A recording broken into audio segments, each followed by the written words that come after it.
No Saber Direito desta semana, a gente fala sobre direito penal, crimes contra a vida, peculiaridades no crime de homicídio, infanticídio, aborto e muito mais. As aulas são com o professor Anderson Costa.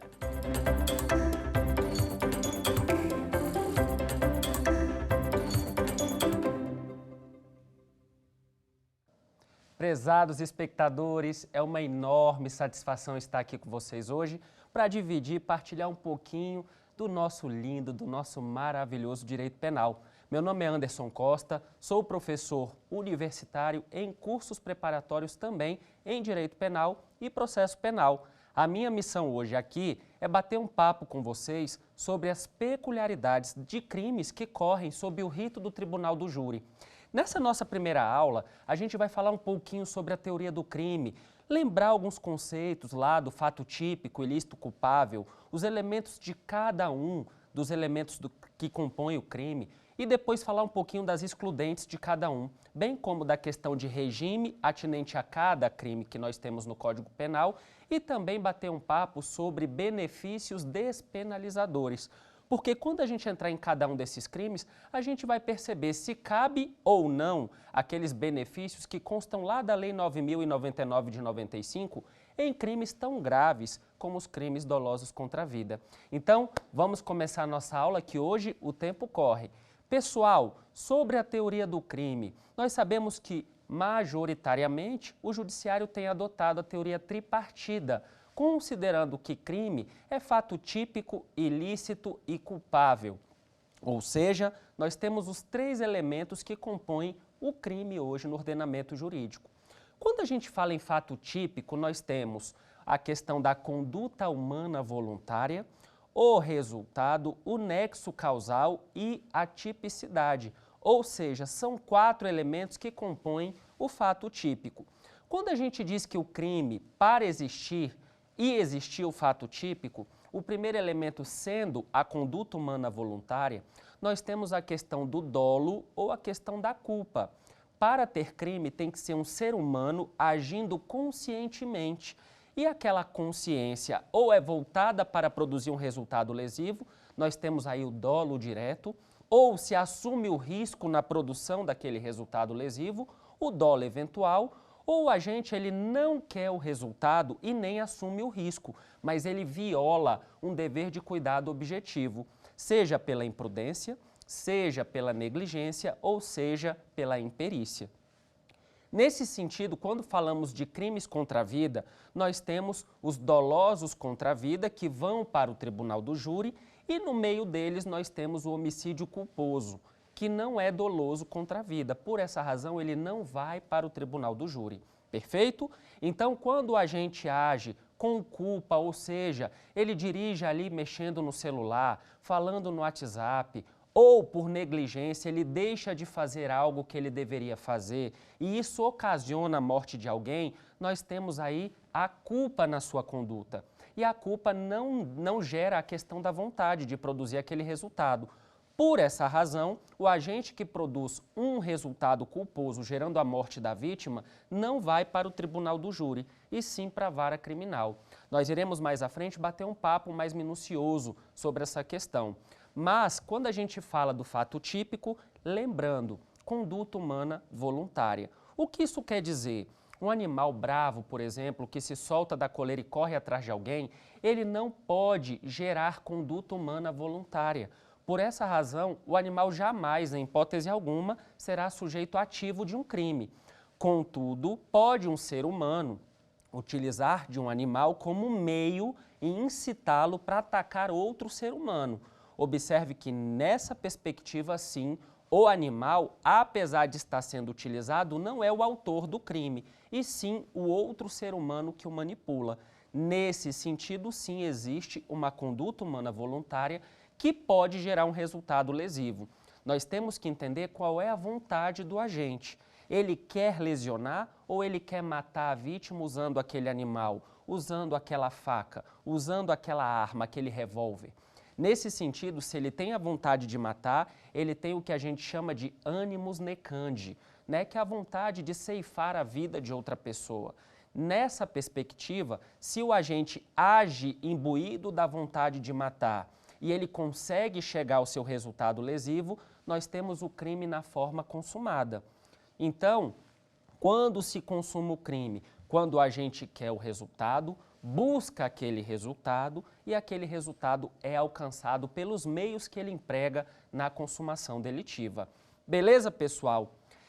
É importante lembrar que, além da conduta humana voluntária que visa gerar um resultado, tem que existir entre eles o nexo causal.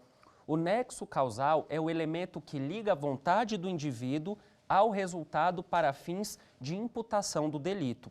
Observe que, se eu quero matar uma pessoa, vou atrás deste resultado, e não consigo chegar a esse resultado, eu respondo pela tentativa daquele crime, conforme preconiza o artigo 14, inciso 2 do Código Penal. Se eu quero o resultado e consigo chegar ao resultado, o 14, inciso 1 fala do crime consumado. Então, eu respondo pelo preceito secundário da norma. É aquela pena 6 a 20 anos, 12 a 30 anos de reclusão, 4 a 12 anos de reclusão, enfim. Então, quando o agente consegue chegar ao resultado pretendido, ele responde pelo crime na sua forma consumada. Quando, por circunstâncias alheias à sua vontade, ele não consegue chegar àquele resultado pretendido, ele responde pelo crime na forma tentada. E o 14, inciso 2 e o parágrafo único lá do Código Penal diz que o agente responde na forma tentada pelas penas do crime na forma consumada, mas com uma redução de 1 a 2/3. Então, observe que a natureza jurídica da tentativa é uma diminuição de pena. O agente que chega ao resultado lesivo, ele responde pela forma consumada nas penas de tanto a tanto. O agente que quer chegar ao resultado, mas por circunstâncias alheias à vontade dele ele não consegue, ele responde na forma tentada. Ou seja, ele responde de tanto a tanto, mas ao final o juiz reduz aquela pena de 1 a 2/3. E qual é o quesito que o juiz utiliza para reduzir a pena num crime? Ele, quanto mais próximo o agente da consumação, menor será a redução. Então, observe que o agente tentou acertar a vítima com o objetivo de matá-la. Ele não acertou nenhum golpe. Quando na tentativa não se chega a nenhum golpe, ou seja, quando o agente fica longe do resultado lesivo, nós temos a chamada tentativa branca, também chamada de tentativa incruenta. Neste caso, a jurisprudência e a doutrina, elas têm um entendimento de que o juiz tem que reduzir o máximo possível. Por quê? Porque a vítima não chegou a levar nenhum golpe, ela saiu sem nenhum arranhão. Apesar do agente ter empregado os meios para chegar ao resultado, ele não conseguiu. Seja porque a vítima fugiu, seja porque a vítima reagiu, seja porque a polícia chegou e ele ficou com medo e começou a correr, seja porque as balas acabaram e ele errou todos os tiros. Ou seja, N fatores podem incidir na tentativa, que vai fazer com que aquele agente no final tenha a sua redução de pena. Então, a tentativa branca, também chamada de incruenta, é aquela na qual a vítima não leva nenhum golpe, ela não sai lesionada, ela absolutamente não fica com nenhum tipo de sequela, com nenhum tipo de lesão. O agente ficou longe da consumação, mas por circunstâncias alheias à sua vontade. Neste caso, a doutrina utiliza a terminologia crime falho. Falho por quê? Porque apesar do agente ter almejado aquele resultado, ele falhou. Ele falhou por circunstâncias alheias à sua vontade, já que o resultado era perseguido por ele. Agora observem o seguinte, eu ajo com ânimos necandi, vontade de matar. Atiro na vítima. A vítima é levada para o hospital. Ela sofre um acidente e vem a óbito. Eu consegui matá-la? Não. Por quê? Porque ela sofreu um acidente e foi a óbito. Então, neste caso, há uma causa posterior, que o Código Penal, no artigo 13, chama de superveniente, absolutamente independente, que por si só gerou o resultado morte. Nesse sentido, eu respondo por tentativa, porque eu queria matar, não consegui. Uma outra causa gerou a morte da vítima. Agora observe que eu dei um tiro na perna para lesionar. Eu não queria matar, eu agi com vontade de causar a lesão corporal e não o homicídio. A vítima está sendo transportada para o hospital numa ambulância, a ambulância capota e a vítima vem a óbito. Mesma circunstância, a vítima morreu em decorrência de um acidente. Mas observe que a minha conduta não foi voltada para matar a vítima, e sim lesioná-la. Esta causa superveniente que por si só tirou a vida da vítima é o que a gente chama de nexo causal. Observe que entre a conduta humana voluntária e o resultado houve uma quebra desse nexo causal. O meu objetivo era única e exclusivamente lesionar. A vítima foi a óbito, mas não por minha causa. O artigo 29 do Código Penal diz que cada um responde na medida da sua culpabilidade. Qual é a minha responsabilidade? O tiro que eu dei na perna para lesionar. Eu não posso assumir a responsabilidade por um acidente que aconteceu. Eu não estava lá. Eu não objetivei aquele acidente. Eu não dei causa àquele acidente. Então, nesse sentido, eu respondo única e exclusivamente pela lesão corporal, visto que essa foi a conduta humana voluntária e esse foi o resultado por mim gerado. O nexo causal é que vai responder qual a imputação deve ser feita em relação ao sujeito, ok? É importante lembrar, pessoal, que a tentativa ela pode ser branca e incruenta ou vermelha, também chamada de cruenta. A vermelha, também chamada de cruenta, é aquela no qual o agente age e acerta a vítima. Ele lesiona a vítima, ele consegue, nos atos executórios, chegar perto do resultado lesivo, mas, por circunstâncias alheias à vontade dele, ele não consegue o resultado pretendido. Observe que nessa circunstância, ele se aproximou do resultado morte, que era o resultado que ele pretendia. Contudo, por circunstâncias alheias à vontade dele, a vítima foi atendida de pronto no hospital e a vida dela foi salva. Um terceiro prestou auxílio à vítima e conseguiu tirar a vítima daquela situação que poderia levá-la a óbito.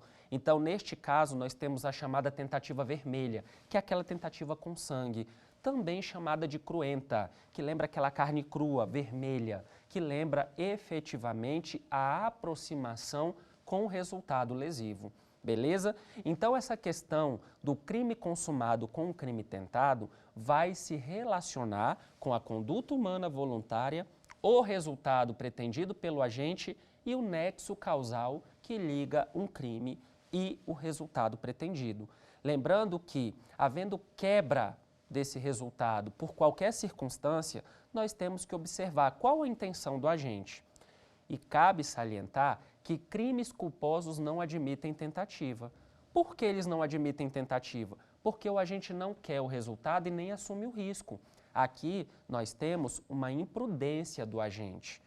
O pai que está limpando a sua arma da qual ele tem o porte, sem querer dispara e acaba acertando o filho.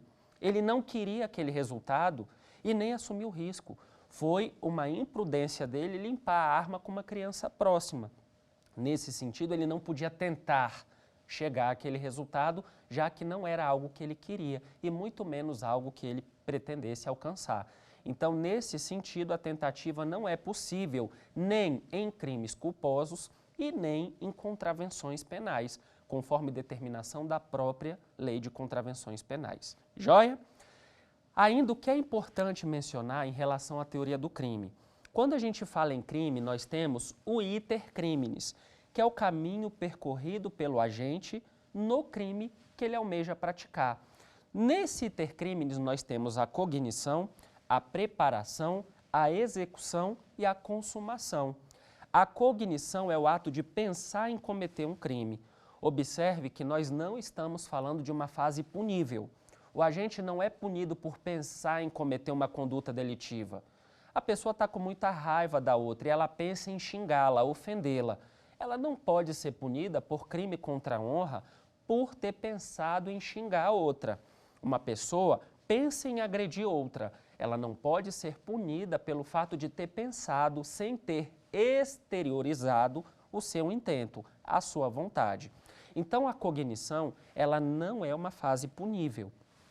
Em sequência, o agente, depois de pensar, ele prepara quando ele realmente quer dar vazão à sua conduta delitiva. Então, ele pensa e agora ele vai para a segunda fase do iter criminis, que é a preparação. A preparação por si só também não é ato punível. Pense, transportar um pedaço de pau pelas ruas é ato punível? Não. Eu achei um pedaço de pau na rua, segurei e estou carregando uma barra de ferro. Um policial não pode me prender em flagrante por estar transportando um pedaço de pau ou um pedaço de ferro. Em que pese, eu estou transportando aquela arma branca com a intenção de matar uma pessoa paulada ou com golpes de barra de ferro. Observe que, neste caso, o ato de transportar um pedaço de pau não tem previsão legal de ser punido. Não há crime sem lei anterior que o defina, nem pena sem prévia cominação legal. Nesse sentido, transportar pedaço de pau, um pedaço de ferro, não constitui um ato punível. Contudo, pessoal, quando uma pessoa transporta uma arma de fogo, por exemplo, sem ter o porte, ela pode ser presa em flagrante e responder pelo crime de porte ilegal de arma de fogo, previsto lá no artigo 12, se o porte for de uso permitido, ou no artigo 16, se a arma for de uso restrito ou proibido. Neste caso, no Estatuto do Desarmamento, eu tenho esse crime previsto tanto no artigo 12 quanto no artigo 16. Então, esse porte da arma, apesar de ser um ato preparatório para se matar alguém no momento posterior, por si só é um ato punível. Então, os atos preparatórios, eles não são puníveis em regra, mas eles podem ser puníveis se eles constituírem um crime de per si. Ou seja, se de forma autônoma já houver descrição na lei de que aquela conduta é um crime, como, por exemplo, o porte ilegal de arma de fogo. Joia? Após o ato preparatório, nós entramos no ato executório. Nós temos a execução.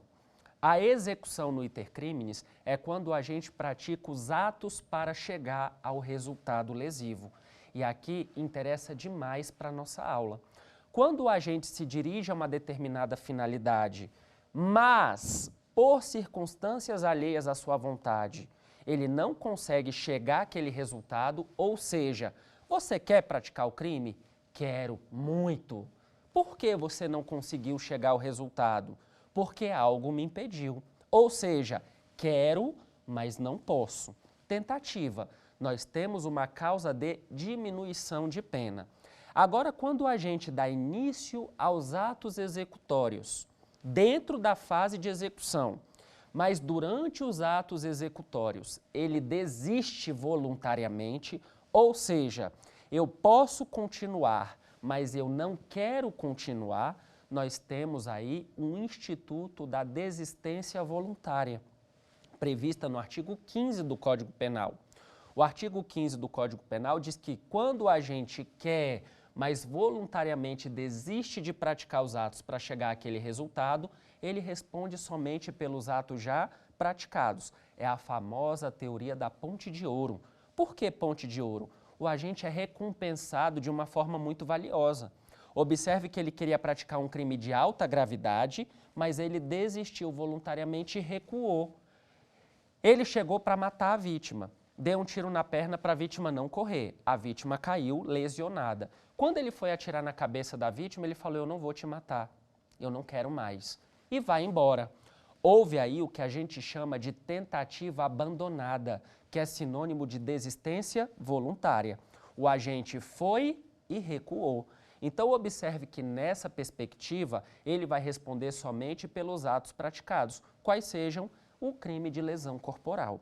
Beleza, pessoal? Então, a desistência voluntária ela tem essa peculiaridade de fazer com que o agente pratique e responda somente por um crime menos grave. Joia? Há de se entender também ainda que o artigo 15 traz o instituto do arrependimento eficaz.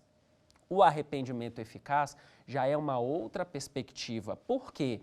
O agente ele terminou os atos executórios e o próximo passo do iter criminis é a consumação.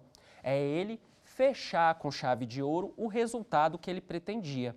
Contudo, ele praticou o que a gente chama de ação salvadora.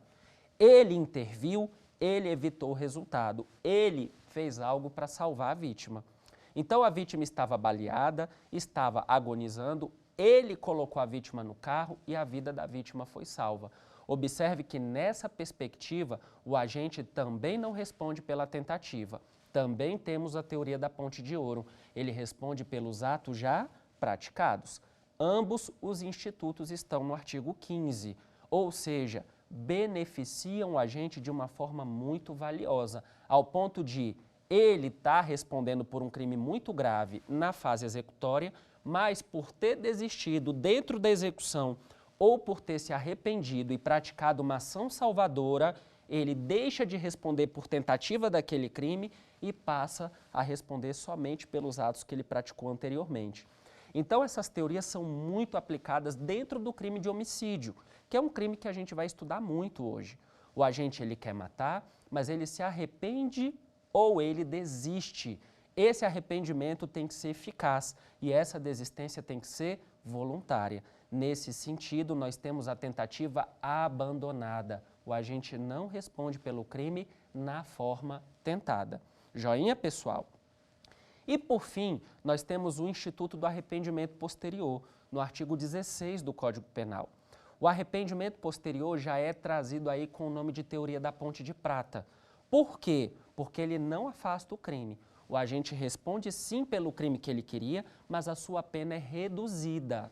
Nós temos aí uma causa de redução de pena nos crimes que não envolvem violência ou grave ameaça, como, por exemplo, o furto, o estelionato, a receptação. Crimes contra o patrimônio que não envolvem violência ou grave ameaça à pessoa, e o agente vai lá e se arrepende e restitui o bem, ou ele minora as consequências do dano que ele causou.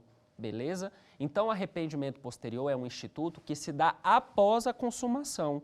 Observe que o agente furtou, ele pegou a coisa, mas ele se arrependeu e devolveu. Beleza? Então, o artigo 16 ele tem uma natureza diferente do artigo 15, que traz aí um instituto de diminuição de pena. O agente responde pelo crime sim, diferente do que diz o artigo 15, mas a pena dele é reduzida. Joia, pessoal? E nós temos ainda a figura do crime impossível. O crime impossível previsto no artigo 17 se dá de duas formas. Quando o agente não consegue consumar a conduta por impropriedade do objeto, ou seja, eu consigo matar alguém que está morto? Não. Mesmo que eu queira matar uma pessoa, se ela já estiver morta, eu não consigo lesionar o bem jurídico vida. A vida não existe mais. Então, por absoluta impropriedade do objeto, eu não consigo consumar o delito. Ou, quando por absoluta ineficácia do meio, eu também não consigo praticar o ato. Observe que uma moça está grávida e ela toma uma pílula de farinha acreditando que é Citotec. Aquele meio é absolutamente ineficaz para gerar o aborto. Então, apesar de haver a vida intrauterina, ou seja, haver um feto dentro de si, ela não vai conseguir chegar à consumação do delito porque o meio que ela empregou é absolutamente ineficaz. Então, o artigo 17 do Código Penal, ele traz uma causa aí de atipicidade da conduta. Ele torna a conduta atípica. Beleza, pessoal? Voltando então para a questão dos elementos do crime. Nós falamos do fato típico, que traz aí a conduta humana voluntária, resultado, nexo causal e tipicidade. Conduta humana voluntária tem a questão do dolo e da culpa. E a gente analisa aí entre o nexo causal e o resultado a questão da consumação e a questão da tentativa. Tipicidade é a descrição da conduta como crime na norma penal, pelo princípio da legalidade.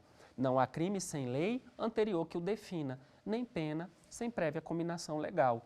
Então, quando a gente traz a figura aí do fato típico, nós temos que lembrar ainda que o agente pode praticar a situação, mas haver algumas excludentes. São excludentes, por exemplo, do fato típico, a coação física irresistível. Se o agente está sendo coagido de forma física, observe que o agressor está lhe agredindo fisicamente, está com uma faca na sua coluna, no seu pescoço, obrigando que ele pratique um roubo contra o estabelecimento que ele trabalha. Neste caso, a conduta não é humana voluntária, é uma conduta que está sendo coagida. Então, eu não posso falar que o fato é típico. Nós temos ainda como excludentes do fato típico o princípio da insignificância, que vai afetar o resultado lesivo.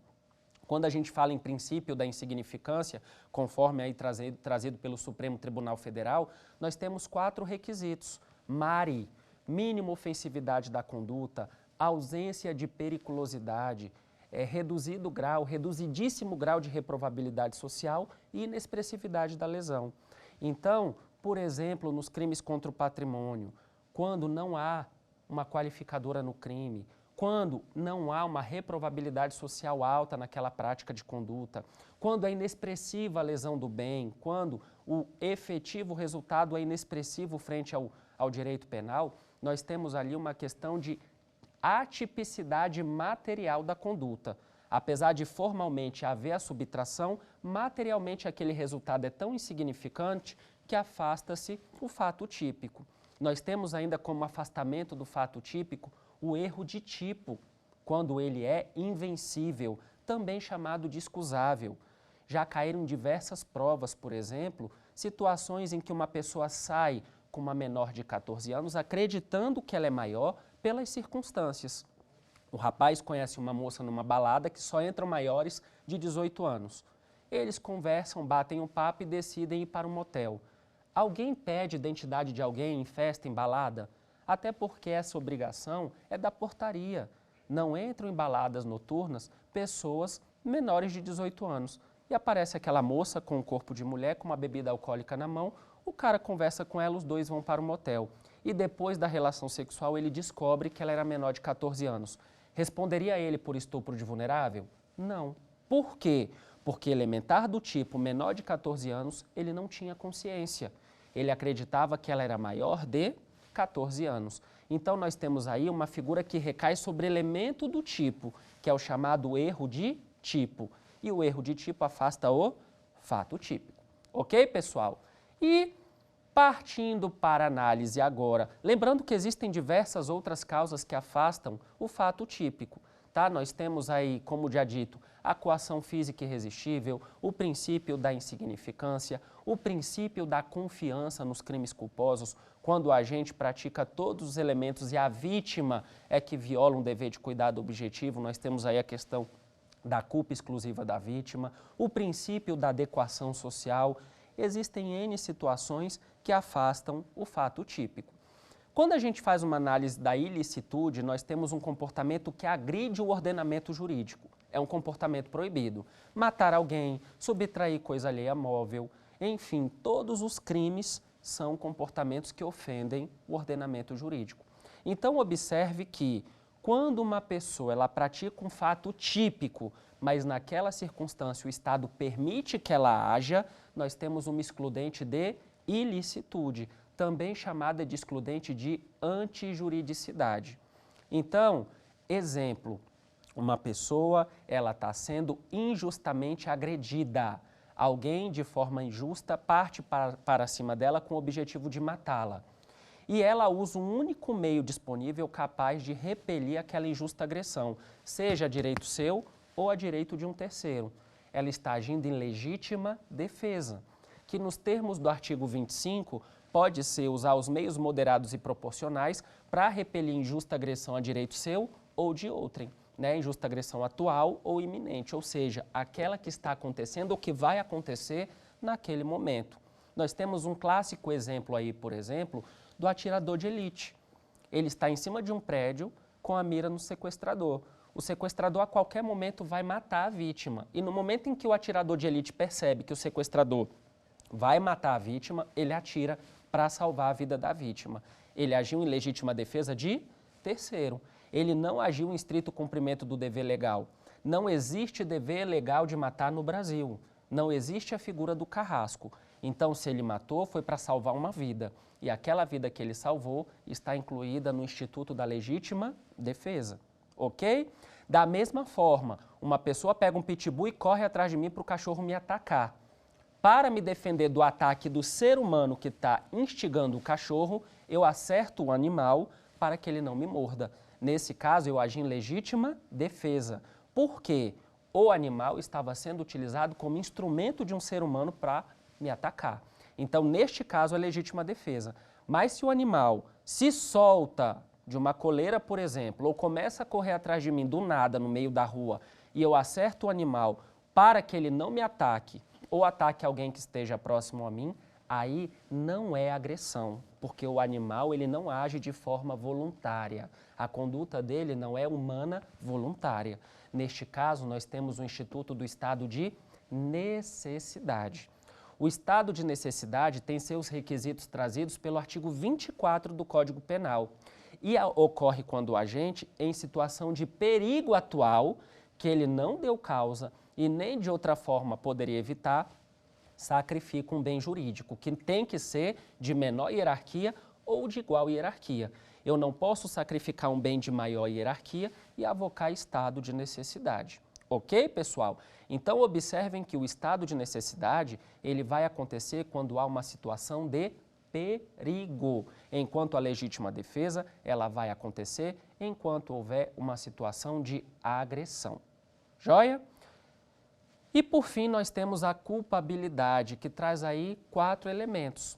Imputabilidade, potencial consciência da ilicitude, exigibilidade de conduta diversa, né? Que são os 3 elementos, o INPE, não são 4 são do fato típico. Então, imputabilidade, potencial consciência da ilicitude e exigibilidade de conduta diversa. Então, quando eu falo em imputabilidade, eu tenho a doença mental, né? A doença mental, ela retira a possibilidade do agente cometer o crime porque ele não tem consciência dos fatos praticados. Beleza, pessoal? Além disso, nós temos a questão da idade. O menor de 18 anos não pratica crime, porque pelo direito penal adota-se o critério biopsicológico. Então, ele não tem consciência dos seus atos para ser responsabilizado criminalmente. Já a potencial consciência da ilicitude está relacionada ao fato de ninguém poder alegar desconhecimento de lei. Nenhum brasileiro pode fazer isso. Nós temos o período da vacatio legis, nós somos criados sobre uma determinada cultura. Então, a gente não pode simplesmente alegar que não conhece a lei para justificar a prática de um crime. Mas, por exemplo, um estrangeiro vem para cá, na cultura dele aquilo é absolutamente possível, super válido, o Estado permite. E ele pratica aquela conduta de forma natural aqui. Ele, em que pese ter praticado um fato típico ilícito, pode alegar erro de proibição. Por quê? Porque o erro de proibição retira a potencial consciência da ilicitude. E nós temos, por fim, a exigibilidade de conduta diversa. O que seria isso? No seu lugar, eu não faria isso. Então, a sua conduta é reprovável, o Estado tem que te punir. O que afasta a exigibilidade de conduta diversa? A coação moral irresistível e também a obediência de ordem de superior hierárquico, desde que a ordem não seja manifestamente legal, conforme traz o artigo 22 do Código Penal. Então, quando a gente fala em no seu lugar você poderia ter feito de forma diferente, nós estamos falando exatamente do grau de reprovabilidade que cai sobre a conduta. Quando um agente age por amor a um filho, amor a um pai, a uma mãe, a ofensa à dignidade sexual, que traz ali a questão da moral, da afronta moral, dependendo de como o agente age, ele pode alegar a chamada coação moral irresistível. No meu lugar, tendo um filho, você faria o quê? Se o agente responde a mesma coisa, então quer dizer que a coação moral que eu sofri foi irresistível. Então nós temos esse fato como uma excludente de culpabilidade. Beleza, pessoal? Feitas essas considerações, vamos para o nosso quiz? Vamos lá!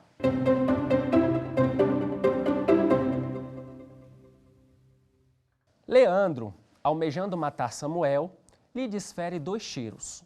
Ao acertar a vítima nas pernas e braços, mas ainda com 3 balas no tambor, resolve ir embora. A vítima, machucada, consegue pedir socorro e é levada a um hospital. Pode-se dizer que Leandro responderá por A. Por tentativa de homicídio. Essa questão está falsa. Observe o seguinte, Leandro, ele deu início ao ato executório de um crime de homicídio, visto que almejando matar Samuel. Contudo, ainda tendo balas no tambor, ele deu tiros nas pernas e nos braços, mas resolveu ir embora. Nós temos aqui um clássico caso de tentativa abandonada, que, nos termos do artigo 15, se enquadra na desistência voluntária. Então, o artigo 15 diz, quando o agente entra nos atos executórios, mas voluntariamente desiste, responde só pelos atos já praticados. O que Leandro fez? Acertou a vítima nas pernas e braços. Então, neste caso, Leandro responde por lesão corporal.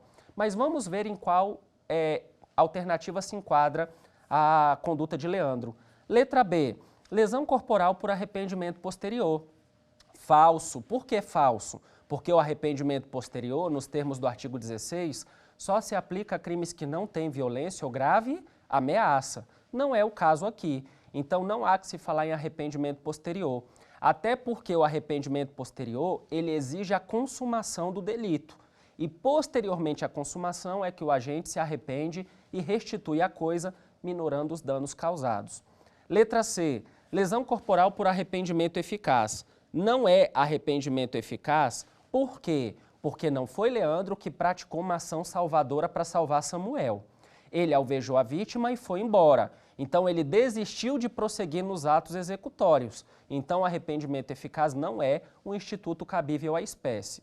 E letra D, não responderá por tentativa de homicídio por desistência voluntária.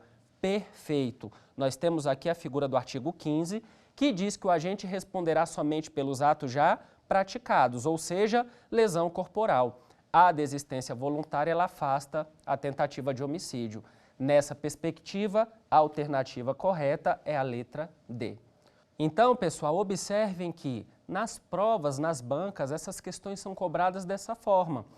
Entender essas teorias é muito importante. Entender esses institutos dentro da teoria do crime é importante porque muita gente confunde o arrependimento eficaz com a desistência voluntária, ou arrependimento eficaz com o arrependimento posterior. Então, trazer esses institutos e fazer essa diferenciação é salutar para a gente compreender a nossa disciplina. Joia? Agora a gente vai entrar num outro instituto pertencente à teoria geral, que é a questão dos regimes a serem aplicados pelo Código Penal. Quando a gente fala em regime de aplicação de pena, nós estamos falando do artigo 33 do Código Penal. O artigo 33, no parágrafo 2º, a linha C, diz que se o agente for primário e a pena aplicada for até 4 anos, o regime inicial de cumprimento é o aberto. Na linha B, fala que se ele for primário, a pena aplicada for superior a 4, mas não exceder a 8, o regime inicialmente é o semi-aberto.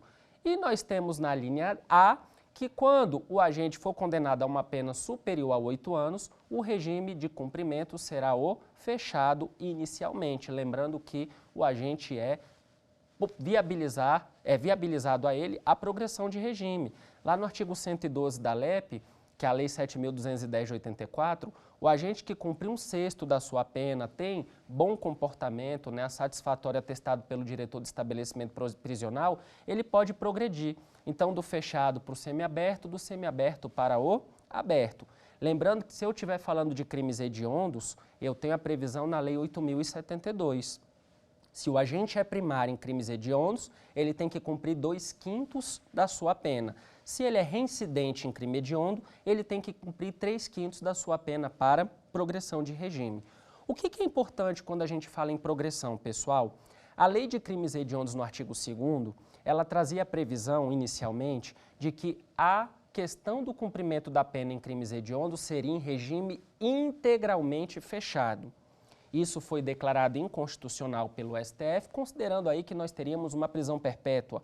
A pessoa cumprir 30 anos em regime integralmente fechado é a expectativa da vida de um preso. Então, nesse caso, dificilmente ele sairia do sistema prisional vivo. Então, nesse sentido, a lei mudou. E o artigo 2º passou a trazer o seguinte: o regime de cumprimento de pena será inicialmente fechado em crimes hediondos ou equiparados. Equiparados são aqueles que não são hediondos porque eles não estão no rol taxativo da Lei 8.072, mas eles se equiparam para fins de hediondo para todos os efeitos. Na própria Lei de Crimes Hediondos isso é trazido. São os 3 T's: tráfico de entorpecentes, terrorismo e tortura. Então, quando eu falo em crimes hediondos e equiparados, o agente que é primário tem que cumprir 2/5 para progredir e o agente reincidente 3/5 para progredir. E o artigo 2º falava, se o crime for hediondo ou equiparado, o regime inicialmente de cumprimento será o fechado. Contudo, o STF, em 2012, entendendo pelo princípio da individualização da pena, declarou também que isso é inconstitucional, considerando que não é hediondez do crime por si só que tem que determinar o regime de cumprimento, se o próprio Código Penal individualiza a conduta para fins de cumprimento de pena. Então, hoje, é possível, por exemplo, que um agente responda por estupro, que é um crime hediondo, cuja pena é 6 a 10 anos, e ele pegue 6 anos em regime semiaberto? Sim, é possível. É possível, inclusive, por conta da súmula vinculante número 26 do STF, que trouxe essa previsão de que a hediondez do crime por si só, ela não pode justificar um regime mais gravoso, e nem a opinião do julgador. Isso está imposto na súmula 718, conjugada com a súmula 719 do STF. A simples opinião do julgador sobre a gravidade em abstrata do delito não pode justificar um regime mais grave, tá? A imposição de um regime mais grave. Então, a imposição de um regime mais gravoso, tem que se dar pela pena imposta, e 2, pela gravidade em concreto do delito. Então, a gravidade em concreto do delito pode justificar, sim, um regime mais gravoso, mas isso tem que ser motivado na decisão que o juiz vai dar para justificar a imposição daquele regime, ok? É importante lembrar ainda, pessoal, que uma pessoa que foi condenada por um regime mais brando, por exemplo, um regime, ela tem uma pena 4 anos e 8 meses, ela pegou o semiaberto por conta da questão de ela não poder ficar no aberto por conta dos 8 meses que ela pegou a mais. Contudo, é importante observar o seguinte, o Código Penal, no artigo 44, parágrafo 3º, ele permite que o juiz, mesmo o agente sendo reincidente, converta a pena em restritivas de direito, quando possível, né? Porque o artigo 44 diz que a condenação ela não pode ultrapassar os 4 anos, o crime não pode ter violência ou grave ameaça e as circunstâncias autorizarem a conversão. E o agente não pode ser condenado por crime doloso, ele não pode ser reincidente em crime doloso. Isso está no artigo 44, mas o próprio 44, parágrafo 3º, ele permite que o agente, o juiz, substitua a pena por restritiva de direito quando o agente é reincidente e as circunstâncias permitirem. Mas essa reincidência não pode ser específica, ok?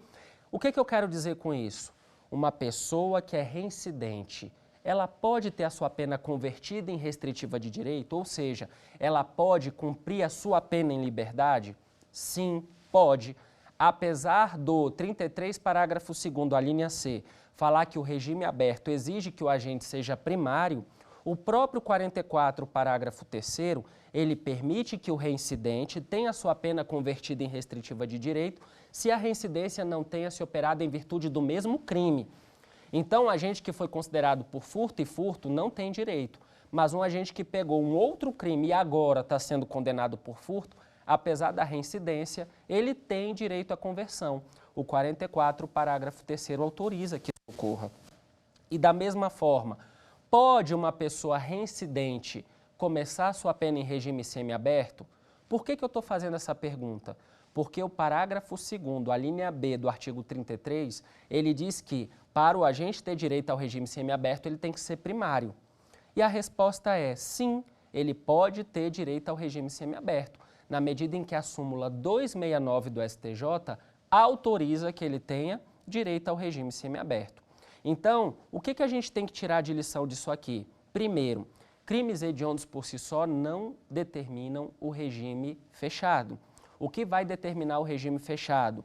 A individualização da pena, tudo com base na súmula vinculante número 26 do STF. Além disso, pode a pessoa pegar restritiva de direito mesmo sendo reincidente, apesar do artigo 44 dizer que não pode?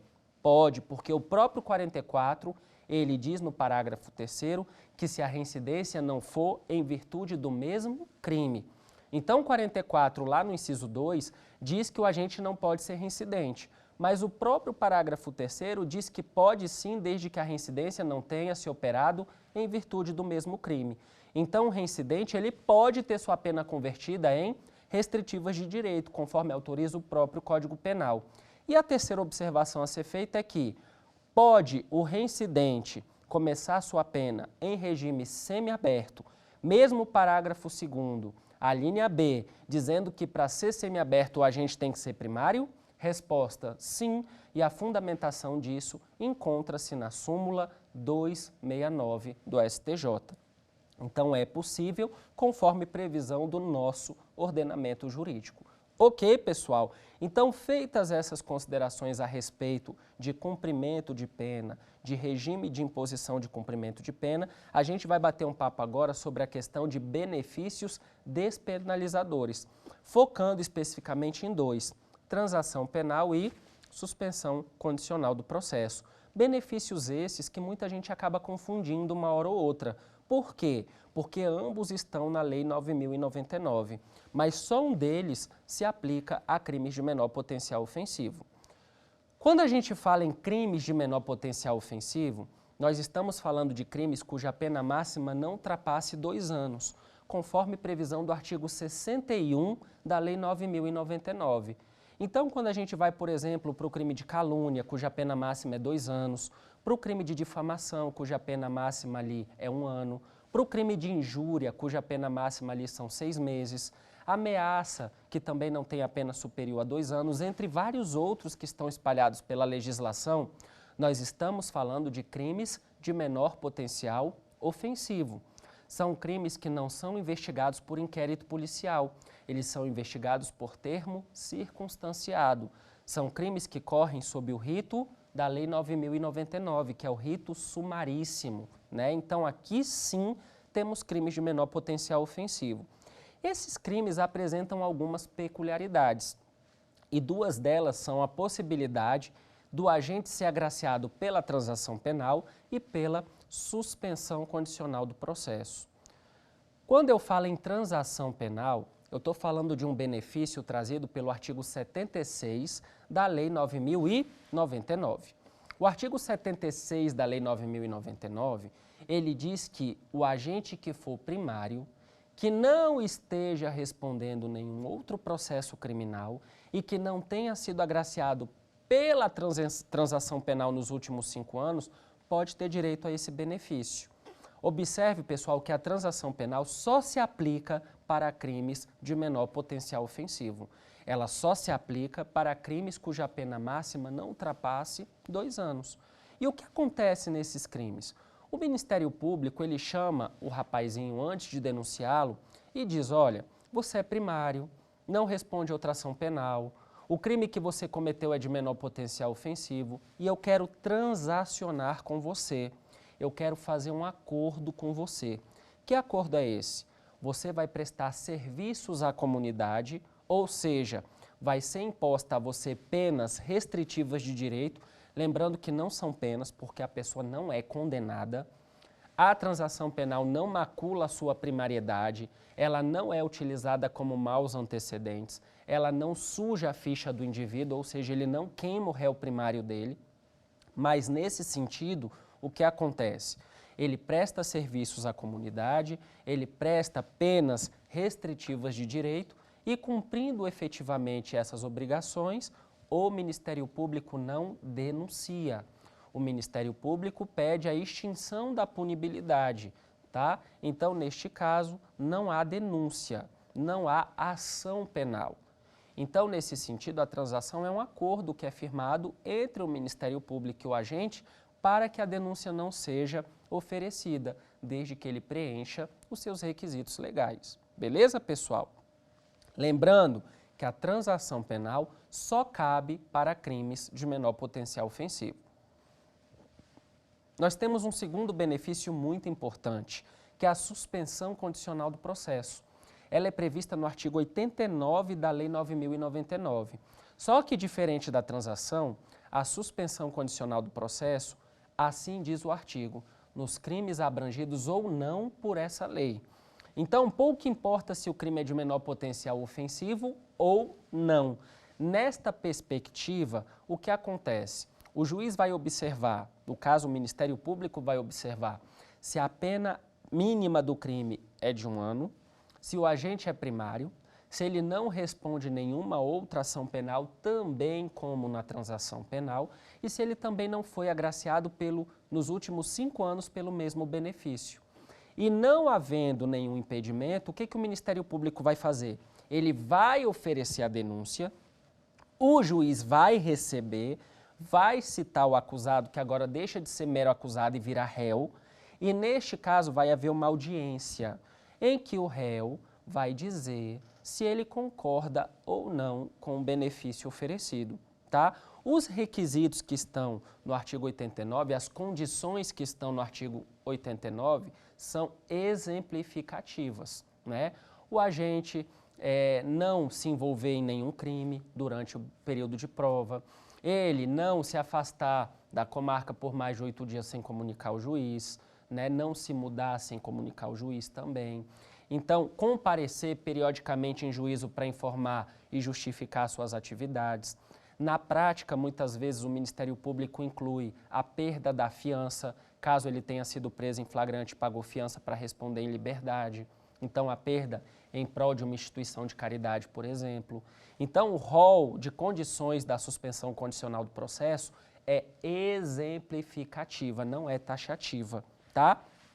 E é importante mencionar que, como dito, nos crimes abrangidos ou não por essa lei, nós temos diversos crimes cuja pena mínima seja igual ou inferior a 1 ano. Por exemplo, nós temos o homicídio culposo, no parágrafo 3º do artigo 121, a pena é detenção de 1 a 3 anos. Nós temos o furto, reclusão de 1 a 4 anos, o estelionato, reclusão de 1 a 5 anos, a apropriação indébita, reclusão de 1 a 4 anos. Nós temos o aborto praticado pela gestante em si mesmo ou seu consentimento para o aborto, 1 a 3 anos. Nós temos o aborto praticado por terceiro com o consentimento da gestante, reclusão de 1 a 4 anos. Nós temos o induzimento, instigação e auxílio ao suicídio com lesão grave, pena, reclusão de 1 a 3 anos. Então, existem N crimes espalhados pela legislação cuja pena mínima seja 1 ano ou menos a pena mínima. Um exemplo que nós temos, a lesão corporal em violência doméstica e familiar, o parágrafo 9º do artigo 129. A pena é detenção de 3 meses a 3 anos. Então, a pena mínima é inferior a 1 ano. Cabe suspensão condicional do processo, ok? E quando o Ministério Público, de forma desarrazoada, ele não oferece o benefício, o juiz tem que remeter os autos ao Procurador de Justiça, nos termos da súmula 696 do STF. Assim como há divergências na questão do inquérito policial, havendo essa divergência na questão da suspensão condicional do processo, o STF sumulou a matéria. A súmula 696 determina que o magistrado deverá remeter os autos, então, ao Procurador de Justiça, caso o MP, ao oferecer a denúncia, ele não ofereça o benefício da suspensão. Lembrando que o réu não é obrigado a aceitar, é um benefício.